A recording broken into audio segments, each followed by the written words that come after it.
Faites des économies. Je vais vous donner 10 bonnes raisons pour ne pas acheter l'iPhone 6. Car vous devez en avoir marre d'entendre parler d'Apple par-ci, d'Apple par-là, du matin jusqu'au soir. Avant toute chose, un mot sur la boîte. C'est une très belle boîte, hein, magnifique. On sent qu'il y a beaucoup de travail dessus, mais ça va pas servir à grand chose, puisqu'une fois que le téléphone sera déballé, elle va finir à la poubelle. La boîte est vraiment trop lourde. L'iPhone pèse 170 grammes, alors que la boîte en pèse 400. Il y a comme un problème, non? Qu'est-ce qu'il y a dans cette boîte pour qu'elle soit si lourde? Eh bien, le téléphone, et puis dessous, ses accessoires. Ah non, la concurrence fait vraiment mieux. Trop cher. Quand le vendeur m'a dit le prix, là j'ai cru que j'allais m'étouffer. Hein. Parce que l'engin coûte entre 700 et 1000 euros. Oui, vous avez bien entendu, 1000 euros. Pour les générations qui ont connu les francs, ça fait quand même un téléphone à 6500 francs. Pour le même prix, vous pouvez acheter une paire de running, une montre GPS Garmin, des lunettes Oakley, un appareil photo qui va sous l'eau et 2 billets d'avion pour utiliser tout ça au Baléares. Il ne rentre pas dans la poche. Le 4 et le 5 avaient déjà du mal à se glisser dans un jean, alors imaginez, avec les 6, c'est plus la peine.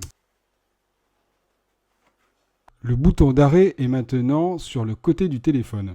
La marque de fabrique des iPhones, c'était le bouton d'arrêt sur le haut. C'était très pratique parce que ça évitait les arrêts par erreur. Maintenant, le bouton est placé sur le côté, comme chez les concurrents, et ça, c'est vraiment n'importe quoi.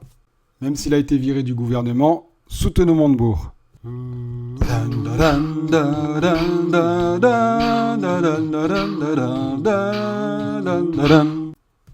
Apple nous prend vraiment pour des...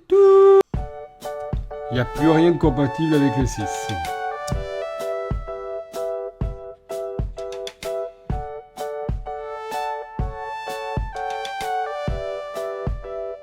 Siri est toujours aussi bêta.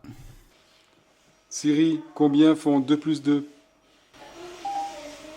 Voici le résultat de ma recherche sur Internet pour 2 plus 2. La mémoire est ridicule. À ma gauche, une clé USB 16 Go, 10 euros. À ma droite, un iPhone 16 Go, 700 euros. La batterie est toujours inaccessible. Rien. Pas un clapet, pas une vis.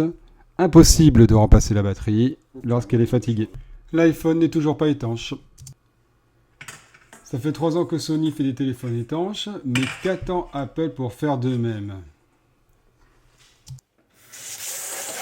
Ah non, là c'est peut-être pas une bonne idée.